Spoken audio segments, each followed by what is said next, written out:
Bom dia a todos. Isto vai soar um bocadinho estranho porque, como há um formato do programa que inclui um genérico, eu vou começar com o pré-genérico, mas é mesmo assim que depois também irá para o ar. E os meus companheiros de painel, não sei se já cumprimentaram as pessoas, se Olá, viva. são suficientemente simpáticos para isso, mas às vezes são um bocadinho arredios. Vamos lá a isto então. Agora que estamos na rentrée e a falar de livros e leitura, Pedro Mexia quer assinaturas de jornais e jornalistas com assinatura. João Miguel Tavares anda à procura de bibliografia para tentar perceber porque é que o país continua frustrado e na cauda da Europa. E Ricardo Araújo Pereira descobriu uma obra que explica o que nos faz tremer. Está reunido o programa cujo nome estamos legalmente impedidos de dizer, mas que vocês sabem qual é, ao vivo no Museu do Oriente, em Lisboa, no encontro Book 2.0.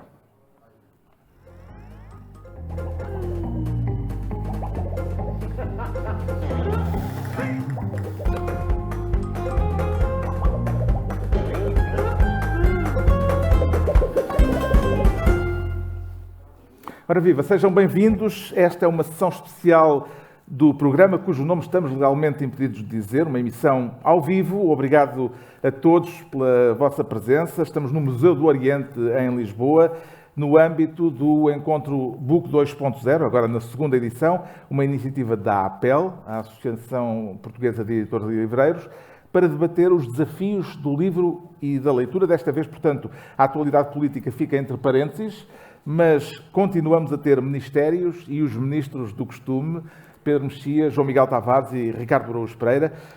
Comecemos por aqui, sente-se à vontade, mais à vontade para falar de livros ou da trica política, Ricardo Araújo Pereira?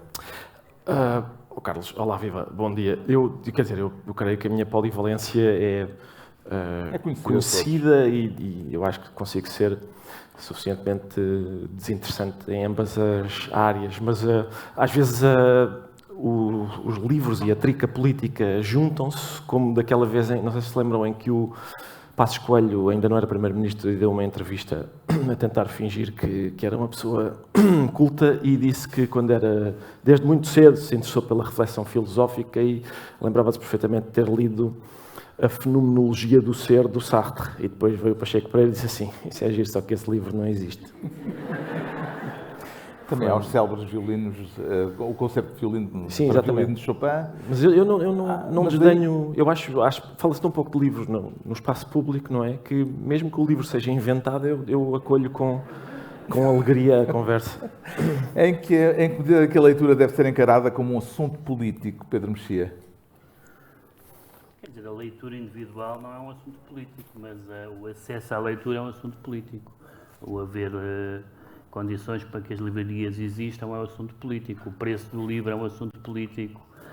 O ensino da literatura é um assunto político.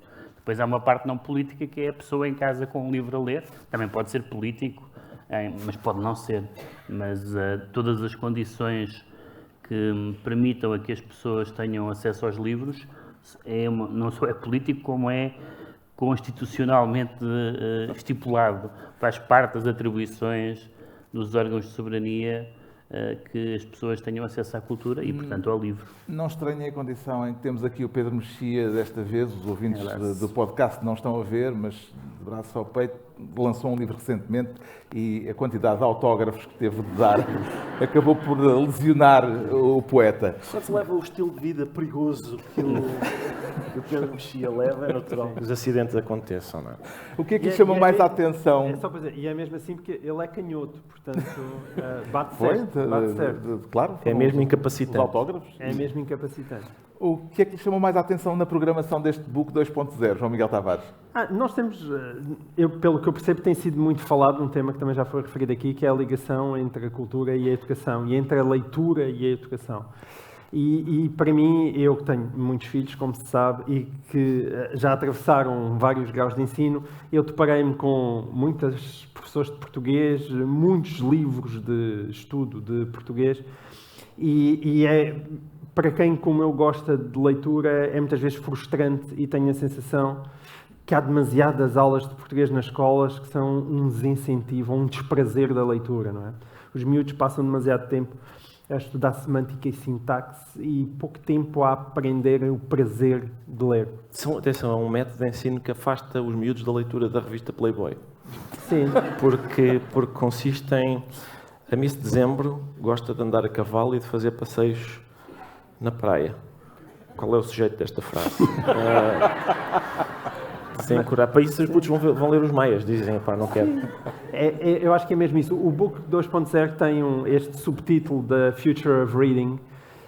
E a mim o que sempre me pareceu é que o futuro da leitura é muito parecido com o passado da leitura. É porque é exatamente o mesmo.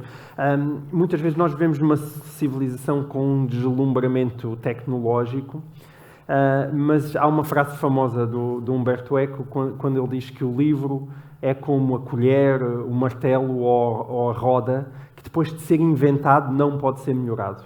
E eu acredito profundamente nisso. Acho que o livro como objeto, e o livro em papel como objeto, é um objeto inultrapassável na sua eficácia.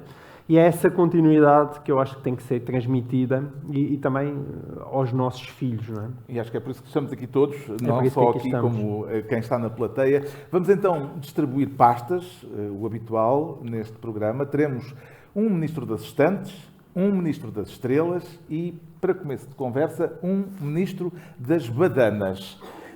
Como é que avalia a qualidade das badanas que temos à disposição no mercado editorial português? Acho que há, quer dizer, para já eu peço algum respeito pela badana. Eu acho que é o nome, a badana. As pessoas acham que é uma coisa, enfim, exatamente. Mas a badana merece algum respeito, até porque há badanas que acho que se devia investir mais nas badanas.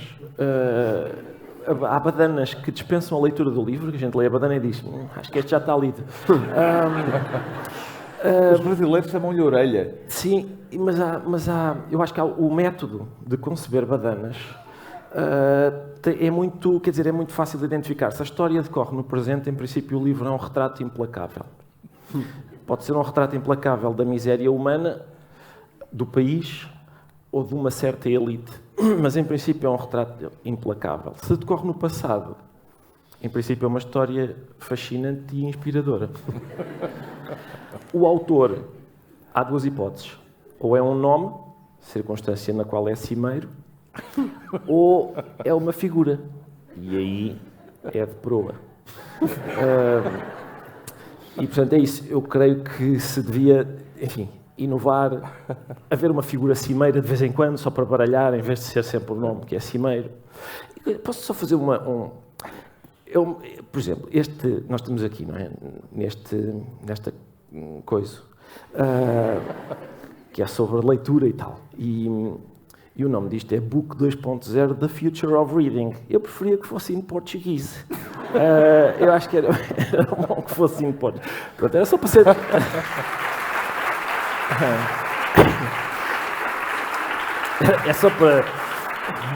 Era só para ser desagradável para a pele. Eu percebo que é porque é já não vamos ser convidados para já não vens.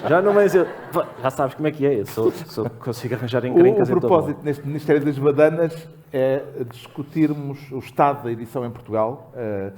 Tem conseguido identificar acontecimentos editoriais com facilidade? Com certeza, sim, Carlos. No fim do nosso programa, nós às vezes recomendamos livros e eu faz questão sempre eu digo, atenção, que é um acontecimento editorial, gosto muito de apresentar as coisas dessa forma. E nós estamos a meio de um acontecimento editorial, que é a tradução, por exemplo, da Bíblia pelo professor Frederico Lourenço. Isso é um acontecimento editorial que está a decorrer neste momento, não é? E há outros? Sim, há outros. A edição portuguesa deste momento tem acontecimentos editoriais com frequência? Eu acho que, por exemplo, a gente recentemente... Portanto, a Bíblia é da Quetzal, não é? Quer dizer... Sim, é isso, mas cá, esta do professor Frederico Lourenço. Eu lembro... Sim, se calhar não é assim tão recentemente, mas nos últimos anos... Quem terá assinado o contrato? Não sei, em princípio foi lá alguém no Vaticano que tem os direitos daquilo. Mas, por exemplo, a Bertrand teve a Divina Comédia traduzida pelo Graça Moura e o Shakespeare também, a Relógio d'Água e e a Recherche traduzida pelo Pedro Taman, isso foi também um acontecimento editorial, o Dom Quixote do José Bento numa editora, na Relógio d'Água, acho que era Relógio d'Água, não era Relógio d'Água, talvez. Mas também as pequenas. Recherche em francês. Porque sou uma pessoa que tem a escolaridade obrigatória. E nós, esta pequena elite... Mas depois é Dom Quixote. Sim, o resto é Dom Quixote. Mas quando é a Recherche, tu dizes a Recherche. Não és um pelintra qualquer que diz o Em Busca do Tempo Perdido. Mas ainda há mais. Há, por exemplo, a Antígona teve a tradução do Manuel Portela do Tristram Shandy, que saiu na Antígona. Se calhar não foi assim tão recente, mas foi importante. Foi importante. Mas é uma recente, então pronto. A E Primatur, que é uma editora bastante pequena, e que se financia de uma maneira bastante curiosa, aliás. Um crowdfunding. Exato. Como é que se diz em português? É um financiamento pela multidão. A E Primatur publicou recentemente o Pantagruel todo, os livros todos, com tradução do Manuel de Freitas. E agora está a publicar o Monteiro, por exemplo. E o Monteiro, os ensaios, exatamente. Isto era para perguntar se a importância cultural e o sucesso comercial vos parecem mais vezes aspectos coincidentes ou sem grande relação entre eles? Quer dizer, umas vezes sim, outras vezes não. Eu não sou daquelas pessoas que dizem, bom, se isto está a vender muito é porque não presta. Ou o contrário, há pessoas que dizem sempre ou isto ou o contrário, né? Se está a vender muito é porque é bom, não necessariamente. Se está a vender... Não há correlação? Muito acho que não, acho que umas vezes... Aliás, a Bíblia é um sucesso editorial. Aliás, praticamente tudo o que o Frederico Lourenço faz é, não é? A gramática do latim é um sucesso editorial, pelo amor de Deus. Esse é surpreendente. Sim, a gramática do latim. Quando se fala de livros e leitura, alinha mais frequentemente, Pedro Mexia, com os apocalípticos ou com os integrados? Ou seja, com os que acham que o livro está condenado ou com os otimistas que consideram que o livro continua a ser uma tecnologia cheia de vida e de futuro? Invulgarmente não sou apocalíptico nessa matéria, porque por causa daquilo que o João Miguel disse, aliás, um anúncio que eu não vou... Eu rimo foi do advérbio de modo. Sim, que eu não vou reproduzir porque não sei exatamente e não quero estragar a piada, mas é um anúncio a alguém que está muito entusiasmado porque descobriu um novo suporte para ler e começa a descrever as virtudes desse novo suporte e é o papel. No final percebe-se que é o papel.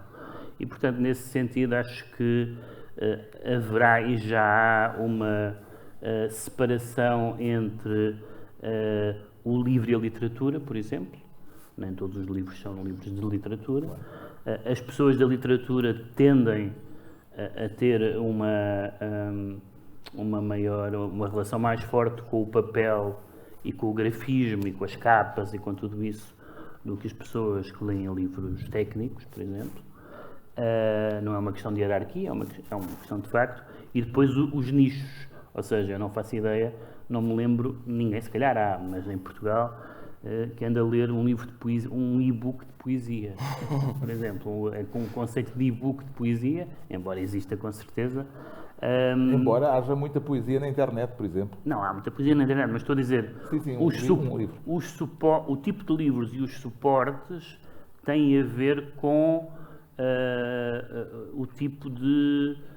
O género, tem a ver com o tipo de leitores que têm. Daqui a bocadinho vou falar de jornalismo e é um pouco como isso. Acho que vai haver sempre nichos que nunca abdicarão de formas tradicionais, chamemos-lhe assim, e outros em que isso é inevitável e que também não vem mal nenhum ao mundo. A mim o que me faz sempre confusão é que as pessoas achem que quando há uma nova tecnologia nós temos que nos desembaraçar de todas as tecnologias anteriores, e então há aquelas pessoas que há uns anos se desfizeram de todos os seus vinis e agora de repente o vinil é o CD que está de saída e portanto acho que as tecnologias podem conviver. Eu sou do papel, nasci no papel e vou morrer no papel. É uma frase curiosa. Mas repara, mas quando tu dizes isso, tu e as gerações que já vieram depois de ti também vão morrer no papel da mesma maneira. Sim. Acho que isso já é um problema ultrapassado. Quer dizer, aqui há 10 anos, não é? Achava-se que vinha o e-book e que o... substituiria... E que Sim, substituiria, mas os números portugueses são muito mais baixos do que noutros países. Não, certo, mas mesmo nos Estados Unidos, mesmo nas sociedades, digamos assim, tecnologicamente mais avançadas, o regresso do livro em papel, quer dizer, ele nunca fugiu, já se percebeu que não vai ser ultrapassado. Não se passou com o livro, não se passou com a literatura o que se passou, por exemplo, com a música. Sim. Em que houve uma desmaterialização completa. Isso foi uma desmaterialização tão grande que os completa, músicos grande. já não vivem dos discos vendidos, Sim. dos discos físicos. E, portanto, nesse sentido, há algumas diferenças entre as várias artes. Consegue encontrar leitura suficiente na edição portuguesa, João Miguel Tavares? Ou para satisfazer os seus desejos de leitor, precisa de recorrer com frequência à edição estrangeira? Sim, eu recorro, mas porque eu tenho gostos muito esquisitos. Eu sou um bocado nerd, alguns inconfessáveis, em boa. E portanto, como eu gosto muitas vezes de livros esquisitos e de géneros esquisitos, é normal que tenha que me servir em mercados mais velhos. Não vou contar, porque ainda por cima a minha família e depois ouve este podcast. Não, há coisas mais confessáveis, sei lá, gosto de banda desenhada, ilustração, fotografia e, portanto, aí... A edição portuguesa já, neste momento, já a oferecer muita banda desenhada. Oferece muita banda desenhada e tem vindo a ser editados alguns clássicos, mas aí, quer dizer, não tem comparação com aquilo que é a edição, digamos assim, regular de romances ou de mesmo não ficção. Isto era para perguntar se ainda fará sentido continuar a editar livros traduzidos que chegam cá mais depressa e mais baratos, em língua inglesa, havendo tanta gente já a ler edições estrangeiras. Em alguns casos, provavelmente é um problema isso. A questão aqui é que o mercado é tão vasto que eu acho que o papel das editoras, neste caso das editoras portuguesas, é muitas vezes um papel de curadoria. Esta ideia de que, ok, os livros podem vir mais rápidos e mais baratos. Sim, mas para isso as pessoas têm que os descobrir. É evidente que se nós estivermos muito centrados numa área que merece todo o nosso interesse, nós estamos muito informados sobre isso e sabemos que, olha, o livro já está disponível na Amazon, não é? Mas quer dizer, aquilo que é um leitor regular, ou mesmo um leitor muito intensivo de áreas que nós não dominamos, um livro de uma boa editora tem esse papel de descoberta para nós próprios. E aí é esse o interesse das boas editoras. É efetivamente um trabalho de curadoria em que leitores informados e bons leitores, como é suposto serem os bons editores, andam à procura de livros e que funcionam como uma espécie de chancela a dizer, olha, isto saiu aqui, portanto isto deve ser interessante. Acho que qualquer um de nós, quando confia numa determinada editora, isso também é uma oportunidade para descobrir, de repente, autores dos quais nós nunca ouvimos falar. E esse peso das boas chancelas, eu acho que ele ainda existe. Ainda aqui se falou agora, por exemplo, da Imprimatur.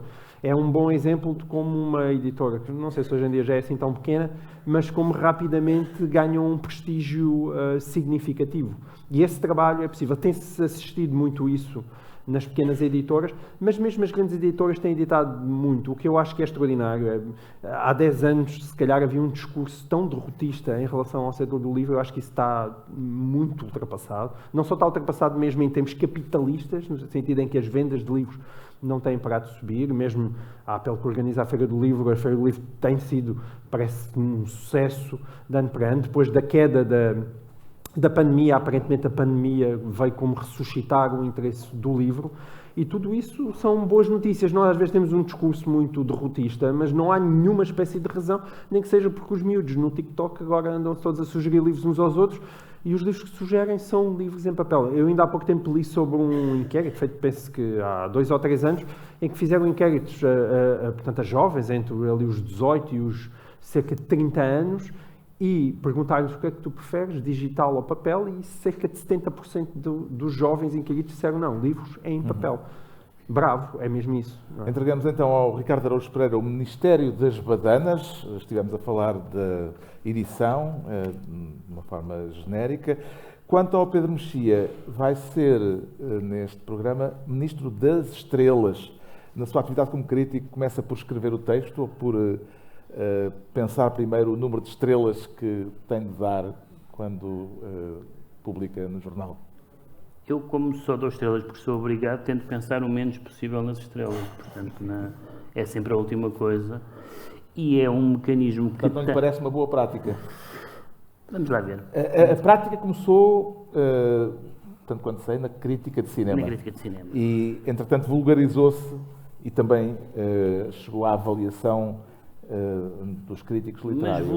Mas vulgarizou-se na crítica de cinema, nomeadamente nos queridos cinema, com uma determinada conotação, que eu acho importante e que foi importante na altura, porque era uma revista, como todas essas revistas de cinema fundadoras, programática e combativa por um certo cinema, e as estrelas, no fundo, significavam um gosto e uma preferência, embora evidentemente houvesse divergências no painel dos críticos da revista, mas chamaram uma coisa obra-prima, seria dizer que este tipo de cinema, do Rossellini, ou seja o que for, é um cinema extraordinário. Não, e é comparativo, como tu estavas a dizer, ou seja, tu tinhas 4, 5 críticos que viam o mesmo filme. Sim. E que atribuíam estrelas, coisa que não acontece num livro, não é? Um livro que tu criticas, não tens mais 4 ou 5 críticos do Expresso a atribuir estrelas a esse mesmo livro. O problema das estrelas, há dois problemas de dar estrelas. Um do ponto de vista de quem tem que atribuir essa classificação e outro do ponto de vista de quem lê. De quem tem que atribuir essa classificação é porque não direi arbitrário ou aleatório, mas é, ao fim de um certo tempo, inconsistente. Porque, por exemplo, imagine-se comparar um livro não dos melhores do Thomas Mann com um grande livro de estreia de um jovem de 25 anos. Eu vou dar 3 estrelas ao Thomas Mann e 5 ao jovem poeta. Já aconteceu. Mas em absoluto isso é bizarro e é até questionável, porque no longo prazo é um problema. Porque estamos a avaliar não apenas um livro, mas as expectativas. Se eu evidentemente leio um primeiro livro excelente, e não há assim tantos primeiros livros excelentes, há bastantes, mas não há assim tantos, há um efeito de entusiasmo que, se fosse o 5º livro daquele autor, se calhar esse entusiasmo não produzia esse mesmo efeito. Do ponto de vista, portanto, eu acho que é inconsistente do ponto de vista de quem o faz. Do ponto de vista de quem o lê, tem 2 problemas. O maior é que a única coisa que a pessoa leia da crítica sejam as estrelas. Digamos assim, ou seja, olha para as estrelas e não lê o juízo crítico, que apesar de tudo é a parte que dá trabalho a quem escreve o texto. Portanto, porquê que o livro é interessante ou não? Excertos do livro que ilustram um determinado ponto. E, sobretudo, que é uma coisa que me acontece a mim, acontece provavelmente a muitas pessoas, que têm que dar estrelas. Eu de facto, acho que não conheço ninguém que goste de dar estrelas. Que é as pessoas fazerem-nos uma objeção que é muitas vezes pertinente, que é as estrelas não batem certo com o texto. O texto é muito entusiasta e o senhor deu 3 estrelas porquê? E eu às vezes não sei explicar, mas justamente por causa dessa espécie de inconsistência de gerir expectativas, de surpresas. Uma surpresa gera um entusiasmo que não gera um livro de um autor que é sempre bom. E, portanto, às vezes o texto diz coisas e depois eu, quando vou dar as estrelas, assim, bom, não me vou deixar entusiasmar, mas também não quero ser injusto. E, portanto, em última análise, eu espero que as pessoas não liguem àquilo, mas, enfim... Mas está lá.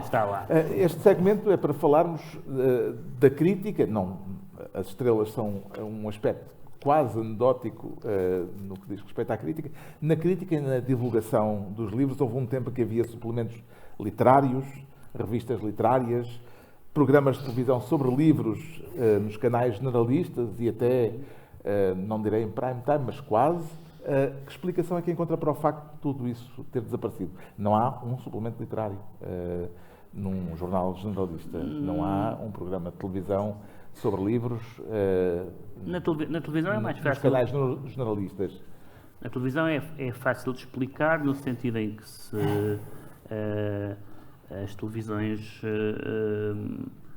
com exceção talvez da RTP2, tem uma pressão, evidentemente, de audiências e que é grande, e esses programas, mesmo que possam ter audiências, digamos, respeitáveis para o tipo de programa que são, não são... São programas de nicho. São programas de nicho, e, portanto, alguns desses programas, mesmo os que nós nos lembramos, eram exibidos em horas tardias, alguns, etc. E, por outro lado, no caso da televisão, não é fácil. É particularmente difícil apresentar um programa sobre livros sem ser ou tão sofisticado. Houve uma grande discussão, morreu recentemente o Bernard Pivot, que foi um jornalista francês, cujos programas levavam verdadeiras corridas às livrarias depois de serem exibidos. E mesmo em relação a ele havia essa crítica, porque o tom certo entre ser tão trivial que parece uma badana, não é? Portanto, não acrescentar nada, ou tão sofisticado que parece uma aula de mestrado, não é? E portanto tem que ser uma coisa que tem que ser um tom, e depois os entrevistados, os escritores não são todos iguais, é preciso ter conhecimento, sensibilidade, etc. Pronto, na televisão. Na televisão. É difícil. Nos jornais. Não há suplementos literários. Não há suplementos literários em Portugal.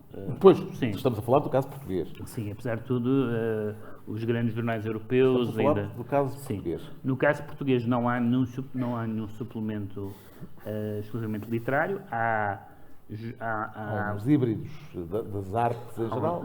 Das artes em geral. O que devo dizer que em abstrato não me choca, ou seja, não creio que haja qualquer problema em vez de haver apenas um suplemento literário, haja um suplemento de artes.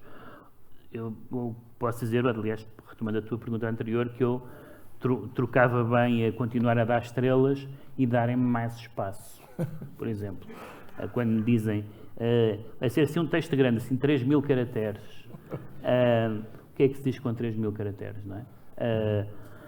E, portanto, nesse caso é cada vez mais uma ideia que também tem a ver com uma mutação importante, porque se reparares nisso, e se repararem nisso, ainda há alguma cobertura sobre livros, mas cada vez menos crítica, ou seja, sim, há entrevistas, às vezes há entrevistas nos jornais a escritores de 4, 5 páginas. Portanto, a literatura ainda existe através do autor, mas não tanto através do livro. E a função da crítica, até porque se julga, e não erradamente, que ela já não tem o impacto que tinha, então se é para pouca gente, se já não tem impacto, e se mais vale ter uma entrevista, para que, pensarão alguns editores e alguns responsáveis, ter um espaço de crítica? Eu acho um juízo profundamente errado, e os casos que nós conhecemos do Monde e do El País e de outros jornais demonstram como isso é errado. Em Espanha, em França, e não é só o Monde ou o El País, em França, sim, todos os principais jornais têm um suplemento literário. Em Espanha a mesma coisa, o El País, o ABC, o La Vanguardia, o El Mundo. Isto para falar dos exemplos aqui mais próximos, não é? Porquê é que Portugal se tornou uma exceção nesta matéria, João Miguel Tavares? Eu acho que é uma mistura de estupidez, falta de dinheiro e uma coisa que falta muito nos jornais, que é a falta de editores, bons editores. Os bons editores têm o papel que o Pedro estava a dizer, que é impedir na crítica uma pomposidade deslocada e às vezes uma complexidade de linguagem que nada tem a ver com nenhuma espécie de inteligência particular, mas pelo contrário, é uma forma de muita gente esconder o seu próprio desinteresse a refletir sobre as coisas com uma linguagem pretensamente erudita. Isso existia muito nos jornais também em Portugal e é uma treta. Isso não serve a ninguém. Eu sou um grande defensor da legibilidade dos textos e que os textos devem ser compreendidos e devem ser divertidos e devem ter verve, músculo, E que quando nós escrevemos um texto num jornal, nós temos mesmo a obrigação de o tornar interessante para quem nos está a ler, não é? E isso nota-se. Eu acho mesmo que é perfeitamente possível alguém escrever um texto culto, informado, inteligente, erudito e perfeitamente legível. Mas o problema é que já não há sequer espaço para isso. O não existir tem a ver com aquilo que foi uma grande diminuição das redações com o impacto do digital, e em que quando tu começaste a ter que cortar, não ias cortar na política, nem na sociedade, nem no desporto, então começaste a cortar no internacional, na cultura. O erro de cortar na cultura sempre me pareceu muito grande, até porque aqueles que são os resistentes hoje em dia dos jornais, nomeadamente os jornais em papel, são evidentemente, eu acho, pessoas que gostam de ler e que não estão a ser bem servidas. Mas acho que se perdeu algum know-how nessa área, se calhar na última década, ou nos últimos 15 anos, e que era importante reconstruir. Não é? Mas acho mesmo que era importante reconstruir. Pois é esta crise de representatividade da leitura, etc., pode ser até, não exclusivamente portuguesa, mas no caso português este diagnóstico é particularmente, como vimos, mais grave, porque não tem paralelo em Espanha, em França, ou em Inglaterra, muito menos. Portanto, a imprensa portuguesa é que abandonou por completo essa relação com a crítica literária, ou dos livros, com a divulgação. Sim, eu acho que é uma mistura de falta de meios com desaparecimento também de uma certa, até se calhar algum empobrecimento cultural de próprias chefias e de quem manda nos jornais. Sendo que o livro não desapareceu do espaço público, não é?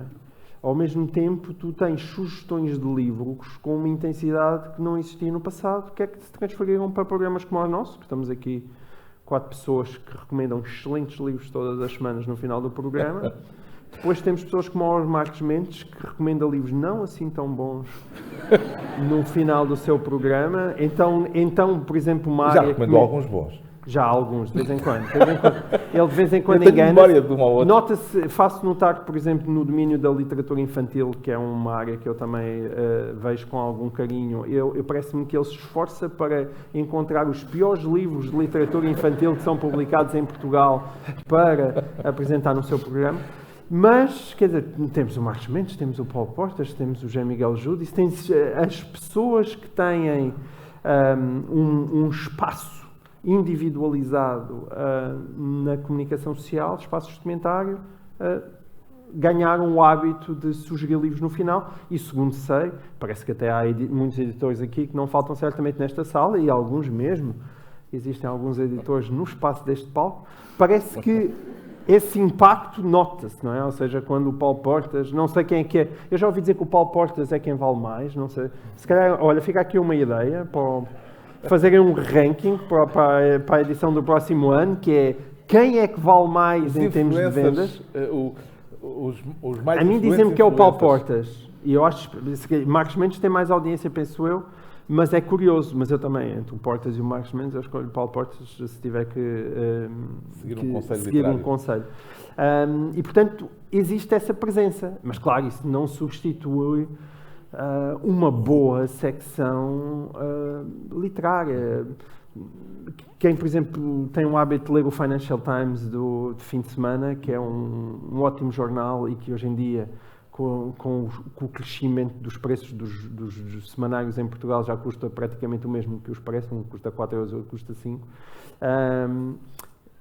Estamos a falar de um jornal económico, supostamente, não é? E que tem uma belíssima secção de livros. Deixa-me só dar um exemplo. O Financial Times é um ótimo exemplo como se pode, por exemplo, gerir a questão do espaço. Pensei que é um jornal em formato grande, etc. Que é fazer uma coisa que não se faz em Portugal, quer dizer, faz pouco em Portugal, que é, por exemplo, escrever no mesmo texto, um texto grande, sobre 4 livros que têm a relação entre eles. Sim.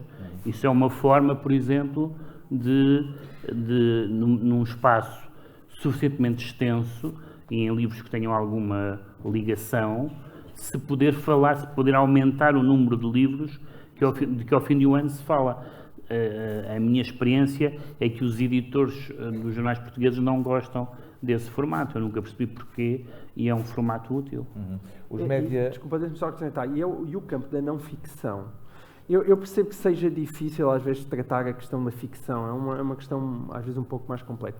O campo da não-ficção não tem por que não dar até na televisão bons programas de televisão, bons suplementos de jornais. Quer dizer, porque são livros que nos ajudam a refletir sobre o nosso presente. É só preciso alguma imaginação e algum trabalho. Os média deixaram de falar de livros com intensidade combustível. Falavam no passado porque os livros perderam relevância social, Ricardo Araújo Pereira, ou porque... pelos diagnósticos já feitos anteriormente aqui? A relevância social, quer dizer, primeiro, nem eu sei se os livros perderam relevância social, nem se o facto em princípio, o facto dos médias não falarem dos livros não tem relação com a relevância social, porque os médias têm imenso espaço para coisas sem relevância social nenhuma. Têm imenso espaço. Quer dizer, com destaque para a secção de lifestyle, não é? Coisas como 25 razões para gostar do outono, você não vai acreditar na terceira.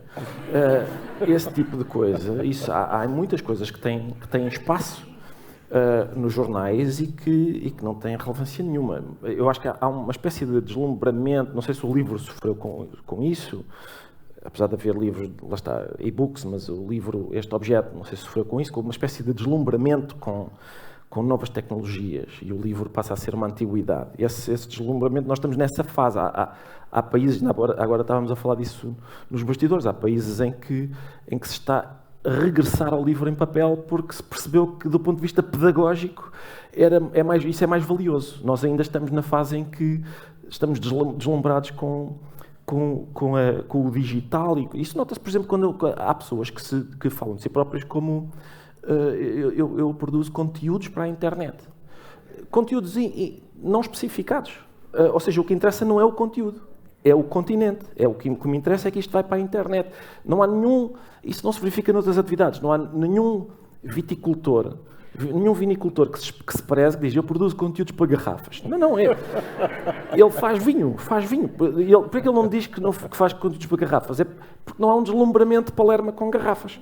E há, por exemplo, o Diário de Notícias este verão publicou uma coisa, o verão todo, que se chamava Questionário de Proust do ChatGPT. Portanto, é o questionário de Proust do ChatGPT do DN. Eu não sei, no fim, a quem é que pertence o questionário, mas dizia lá, o subtítulo era assim: pedimos ao ChatGPT que nos fizesse um questionário de Proust, mas não ficou muito bom. Por isso insistimos e que fizesse um mais divertido, e aqui está. Ou seja, é o Diário de Notícias a dizer aos leitores: nós não fizemos o nosso trabalho, nós preferimos pedir ao ChatGPT, tivemos que o fazer 2 vezes porque realmente não é um bom método. Fica uma ideia para um editor, a recherche do ChatGPT. Exatamente. Vou pedir uma recherche ao ChatGPT. Mas é o DN a tranquilizar os seus leitores, dizendo: não se preocupe porque não houve nenhum ser humano envolvido neste processo. Foi tudo digital. A razão pela qual, acho eu, há menos... Vai ao encontro daquilo que o Pedro e o João Miguel já disseram, que é os jornalistas mais antigos. Vamos lá ver, quando alguém entra numa redação, um jovem entra numa redação, o contacto com os jornalistas mais antigos que lá estão é o prolongamento da sua formação. Aquilo é decisivo.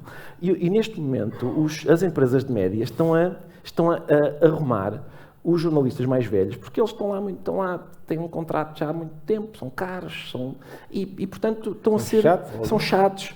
E portanto, esses, eu quando tinha 23 anos, em 1997, ainda nem sequer tinha acabado a faculdade, fui trabalhar para o Jornal de Letras. Havia lá um editor chamado Zé Manuel Rodrigues da Silva, que era um homem que já tinha trabalhado no Diário Popular, no Diário de Lisboa, etc, sempre com um cachimbo lá, e eu, reparem, coisas tão simples como, por exemplo, não havia Google, não é? E eu disse: ó Zé Manuel, eu estou aqui, estava a escrever um texto sobre um autor qualquer, e disse: eu tenho aqui dois artigos, são igualmente credíveis e do mesmo ano, e um diz que este autor tem 29 obras publicadas e outro diz que tem 31, o que é que eu faço? E o Zé Manuel fez assim: dezenas.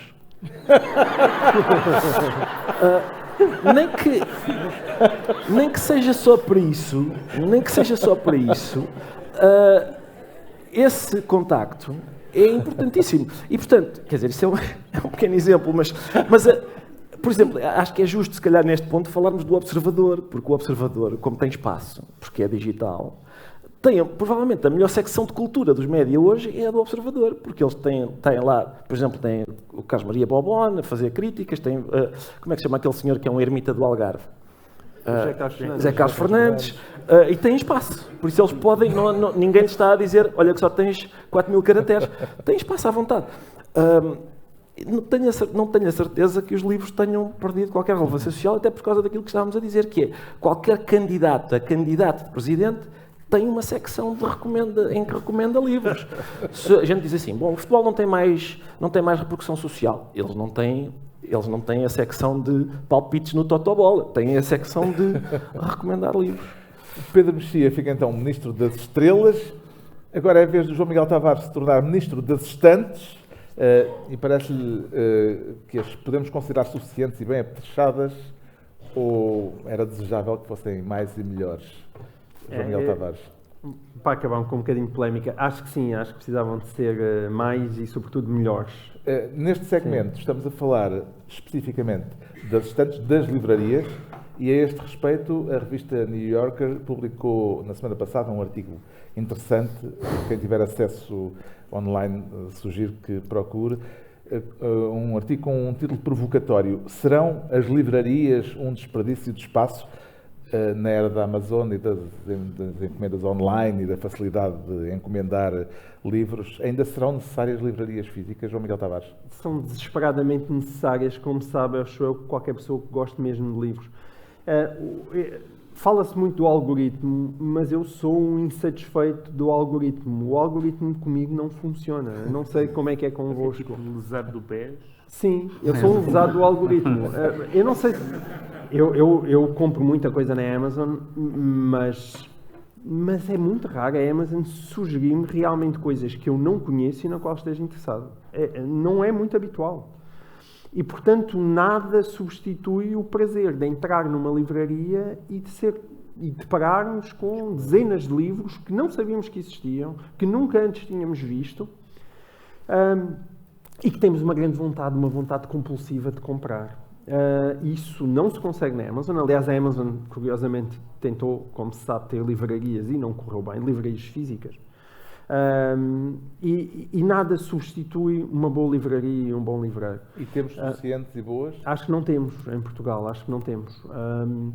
E não temos para quê? Eu acho que não temos na perspectiva de um leitor informado. Acho que os leitores informados ficam muitas vezes frustrados porque quando entram numa livraria estão a deparar com livros que já viram Marcos Mendes sugerir e que nós sabemos perfeitamente que estão no mercado, que existem.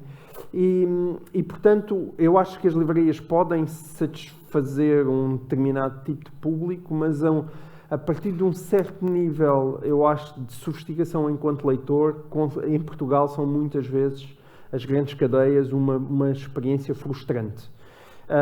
Para mim, uma livraria perfeita mete um pouco de alfarrabista, ter livros provavelmente em segunda mão, ter livros noutras línguas que não a portuguesa, mas sobretudo ter surpresa. E a surpresa até podem ser fundos de catálogo. Não é? Exatamente. A surpresa pode ser fundos de catálogo. A rotação é muito alta, os livros são mais ou menos todos os mesmos. Exato. E há editoras que desaparecem, não é?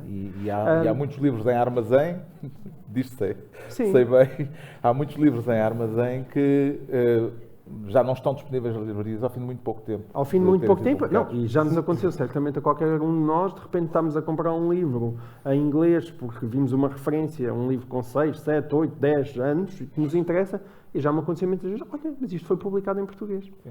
Foi publicado em português aqui há 6, 7, 8, 10 anos, eu não fazia a menor ideia, nunca tinha dado pela tradução daquele livro e, portanto, depois estamos a comprar o livro em inglês, nem fazíamos ideia que ele tivesse saído em português. Pode ter sido só mesmo há um ano, porque ao fim de um ano muitos dos livros que são editados não vão para a livraria. O que eu falei, o que eu referi em termos de curadoria para os editores, acho que isso ainda, se calhar com mais força, é necessário nas livrarias. Há boas livrarias. A Travessa, por exemplo, parece-me uma livraria, um modelo importado do Brasil e que chegou e que faz um ótimo trabalho, mas é evidente que eles têm a vantagem de estarem a trazer livros do Brasil e, portanto, no Brasil há uma imensidão de edição, ainda por cima muito bonita, que nós muitas vezes não temos consciência, mas quer dizer, é a sensação de surpresa que nós temos a entrar nessa livraria, precisamos de ter a entrar idealmente em todas as livrarias. O que é para si uma boa livraria, Pedro Mexia? Bom, para já é uma livraria que tem livreiros. Isto é, pessoas que leem, que sabem sobre livros, que têm um gosto, não no sentido de o imporem aos clientes, mas de não terem. Eu já assisti a algumas cenas engraçadas sobre desconhecimento de livreiros, sobre perguntas muito básicas. Até havia um livro diário de uma livreira, que era um livro, acho que é anónimo, que tinha uma história que eu gostava muito, que era o seguinte diálogo com a livreira. Tem aquele livro do Garrett, qual? As Viagens na Minha Terra? Sei lá qual é a sua terra.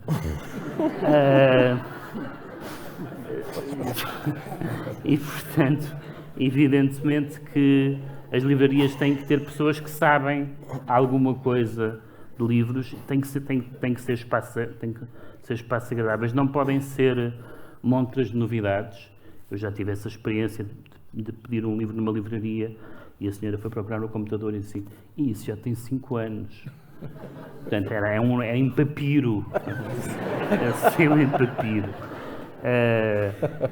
E queria também dizer que é muito importante para a saúde de uma cidade, não só as livrarias, por estas e por outras razões, mas dos alfarrabistas, porque os alfarrabistas mantêm a memória da literatura, nomeadamente portuguesa. É nos alfarrabistas que nós descobrimos muitas coisas que nunca tínhamos ouvido falar, é nos alfarrabistas que os editores às vezes encontram livros que vale a pena reeditar, etc, etc. E, portanto, uma cidade como se estão a tornar algumas das nossas, que não têm bancas de jornais, livrarias, alfarrabistas e salas de cinema, já não é bem uma cidade, é assim um entreposto. Ainda vai a livrarias, Ricardo Araújo Pereira? Vou. E acho que quer dizer, não vale a pena estar a repisar o que toda a gente já disse. O ideal provavelmente é a gente conseguir ir a várias, porque se vamos a uma grande cadeia temos uma experiência, se vamos a uma livraria, digamos, independente, temos outra. Depois há livrarias especializadas, nós aqui em Lisboa, por exemplo, temos uma só de poesia, chamada Poesia Incompleta, o que também é simpático. Os alfarrabistas também são importantes, e por isso é que às vezes não é só uma questão de exposição, ou seja, às vezes não é só isso. Às vezes quando a gente entra numa grande cadeia percebe há aqui uma questão de exposição, não é? Há livros que estão expostos por uma razão, que é as editoras pagaram para eles estarem expostos. Mas às vezes não é só isso, às vezes nem no armazém estão as coisas, não estão lá. Há que ir a outros sítios. Bem, passamos por várias vertentes do negócio do livro, digamos assim, lato sensu. Seria incompreensível que terminássemos isto sem falarmos de livros propriamente ditos. O Ricardo já falou de alguns acontecimentos editoriais no início, mas livros concretos. E por isso desafio agora que cada um escolha um livro que nos permita perceber melhor o mundo em que vivemos. Assim. Uma obra essencial. Uma obra essencial. Começo pelo Ricardo. Fascinado com o terremoto. Pois foi, sim, dia 26 de agosto. Sim, felizmente não fez estragos. Exato. Eu lembrei-me isso fez-me lembrar Ricardo muito do... Não o sentiu. Não senti porque não estava em Portugal. Se estivesse em Portugal, provavelmente também não tinha sentido, eu reparei que isso tinha acontecido, mas eu lembrei-me do livro do Rui Tavares chama-se O Pequeno Livro do Grande Terremoto, que é um livro muito... Não que te tenhas dado ao trabalho de trazer. Esqueci-me de o trazer, não trouxe livro nenhum, mas é um livro simultaneamente muito acessível e muito erudito, E lembrei-me disso porque me pareceu que quando o terremoto ocorreu, nós tivemos da parte do governo uma espécie de fanfarronice. Viram? Viram como estamos preparados para isto? Que é, tendo em conta a dimensão do terremoto, é o equivalente a um forcado gabar-se de ter feito uma pega de caras a um bezerro. Sim, de facto, estamos preparados para este tipo de terremoto, para aquele que é descrito e que potencialmente nos pode acontecer, que é o que está descrito no livro do Rui Tavares. Além do Cândido, por exemplo, quando o Cândido e o professor Pangloss chegam a Lisboa, calham precisamente no dia em 1755 em que o terremoto ocorre. Para esse é muito difícil que estejamos preparados. Eu vi coisas do género. Bom, nós vamos lá ver. Realmente, as construções anteriores à lei que estipula que as construções devem estar preparadas com sistemas antissísmicos, essas construções estão condenadas se houver um grande sismo, não é? As que são posteriores a essa lei, essas estão condenadas também, porque a regulamentação existe, mas a fiscalização não. E, portanto, o que eu espero é que o próximo sismo não tenha a desfaçatez de desrespeitar a regulamentação, não é? Sabe que há uma regulamentação, ninguém a seguiu, mas o sismo ao menos valoriza o esforço. O pequeno livro do grande terremoto de Rui Tavares, o Pedro Mexia, que quer assinaturas de jornais e jornalistas com assinatura. Sim, retomando, aliás, coisas que já foram ditas. Escolhe, para ilustrar esse desejo, uma autora com assinatura reconhecida. Um livro da Joan Didion que se chama Vou Dizer-te o que Penso. A Joan Didion era uma das grandes jornalistas e repórteres americanas. Assinaturas de jornais têm a ver com o facto de cada vez mais a sobrevivência do jornalismo precisar de alguma forma de militância, e assinar jornais é uma dessas formas. Aliás, o New York Times foi beneficiário disso nos últimos anos. Foi talvez a única vantagem da presidência Trump, foi que aumentou as vendas do New York Times por oposição, gigantescamente. Mas a Joan Didion, num destes textos, fala dos jornais que prefere. E os jornais que prefere são todos estranhos, são nomes que não são canónicos. E ela explica porquê. Porque são os melhores jornalisticamente, são os que fazem mais fact-checking, etc. E sem prejuízo, tudo isso seria fundamental no jornalismo. Ela diz, não, são jornais onde escrevem pessoas que têm assinatura e que eu quero ler porque têm um estilo, porque têm um tom, porque me divertem, porque me irritam, seja o que for, mas porque eu quero ler esta pessoa, e esta pessoa é, num certo sentido, insubstituível. E, portanto, a coexistência de assinaturas de jornais e jornalistas, ou colunistas, ou o que seja, com assinatura, parece-me que é um equilíbrio possível da sobrevivência dos jornais, que também é importante para a sobrevivência do livro. Isso vem, aliás, particularmente a propósito, com a evocação que está a ser feita, e é justa, na morte do Augusto Seabra, que era justamente um jornalista com assinatura. Com assinatura. O livro para compreendermos melhor o mundo à nossa volta, trazido pelo João Miguel Tavares, é um livro de um autor português que continua a somar edições. Sim, eu trouxe o livro do Nuno Palma, As Causas do Atraso Português. É um bocadinho modesto porque isto tem um splash e a citação é minha, portanto deem o desconto à imodéstia, mas é um bom exemplo também daquilo que nós estivemos a dizer. Que é livros que ajudam a compreender o país e a explicar o país. Este é um tema antiquíssimo, não é? Já temos o Antero de Quental a refletir sobre as causas da decadência dos povos peninsulares, mas este, na verdade, é um livro que vai contra a tese do Antero de Quental e que aponta as causas do nosso atraso ali por altura das descobertas do ouro do Brasil. O Nuno Palma aplica a lógica da maldição dos recursos à pátria, ou seja, quando nós encontramos um recurso que tinha muito, muito, muito valor, encostámos-nos a ele e ficámos a dormir e, portanto, fomos ultrapassados. Ele, aliás, acha que isso acontece hoje em dia também com os fundos europeus e é possível que tenha razão. Mas este ajudar a pensar com uma tese provocadora, inteligente, muito bem fundamentada, traduz-se em quê? Traduz-se num enorme sucesso de vendas. E, portanto, os livros têm esta função insubstituível que é ajudarem-nos a perceber e a compreender o mundo que nos rodeia. Para fecharmos, ainda fazemos mais uma rodada breve com livros. Proponho que cada um de nós sugira um livro ainda não traduzido em Portugal e que mereça tradução. Eu também entro neste jogo e trago um livro que comprei em Madrid agora em agosto, que li muito rapidamente. Tem, aliás, tudo a ver com este encontro Book 2.0 e com este tema que está em debate. É um livro publicado em Espanha em maio. O autor é um escritor e intelectual mexicano e bastante conceituado, chamado Juan Villoro. Em Portugal está publicado um outro livro dele, que se chama A Viagem Horizontal, uma cidade chamada México, um excelente livro de viagens. Foi assim que conheci esse autor, um livro que passou quase despercebido. Este, mais adequado que para esta circunstância, para este Book 2.0, e porque é uma novidade também, chama-se Não Sou um Robô, a leitura e a sociedade digital.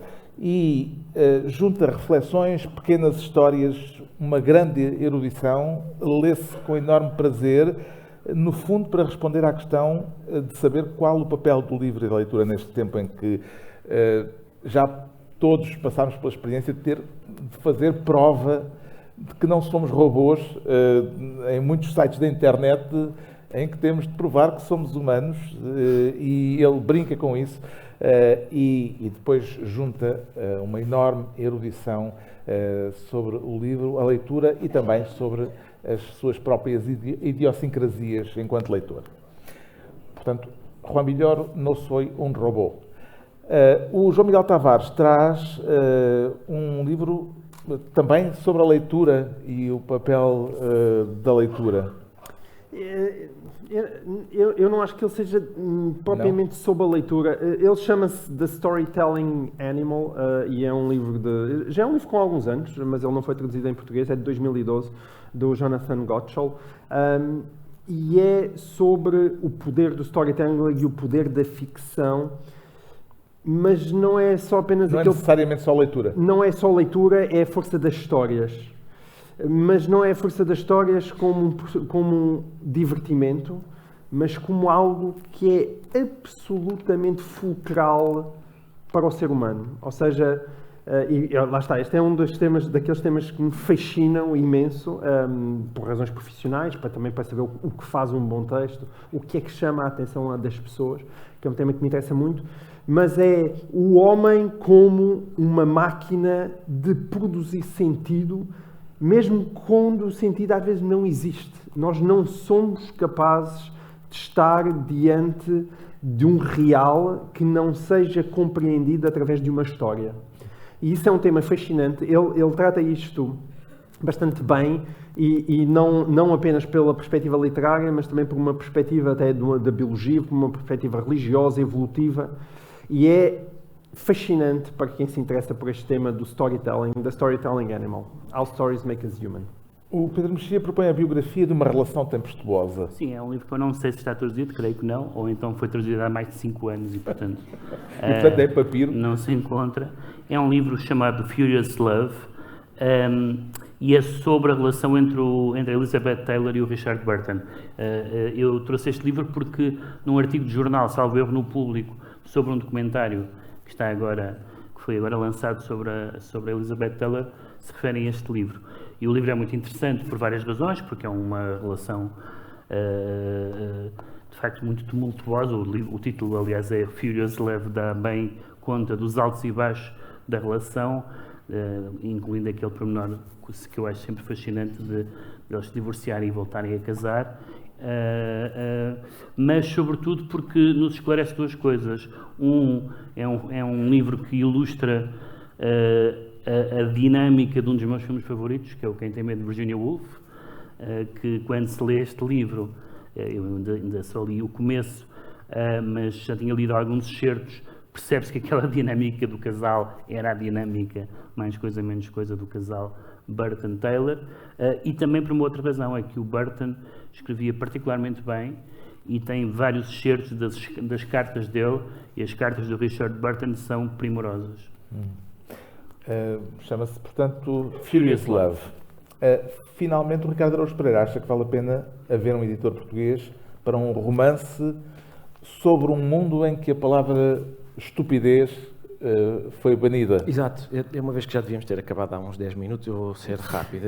É um livro que se chama Mania, de uma autora que tem um nome invulgar. Ela chama-se Lionel Shriver. Por acaso tenho a impressão que ela ou está a viver em Portugal ou passa cá a grandes temporadas. Está não é? em Portugal. E o livro é uma distopia, é um mundo em que não existe estupidez. Chamar estúpido a alguém é severamente punido. Nós somos todos igualmente inteligentes.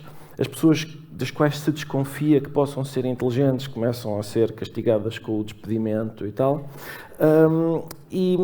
Se tivesse que fazer uma badana, provavelmente eu diria que é uma obra essencial para compreender o mundo moderno, e se calhar acrescentava sobre a autora aquela frase que é supostamente um elogio, mas que também parece ser um eufemismo para gordo, que é uma figura incontornável. Ficam as sugestões para algum editor que aqui esteja ou que esteja a ouvir esta emissão em podcast. Muito obrigado à APEL, muito obrigado pela vossa paciência e atenção, e viva a tribo dos livros e este book 2.0.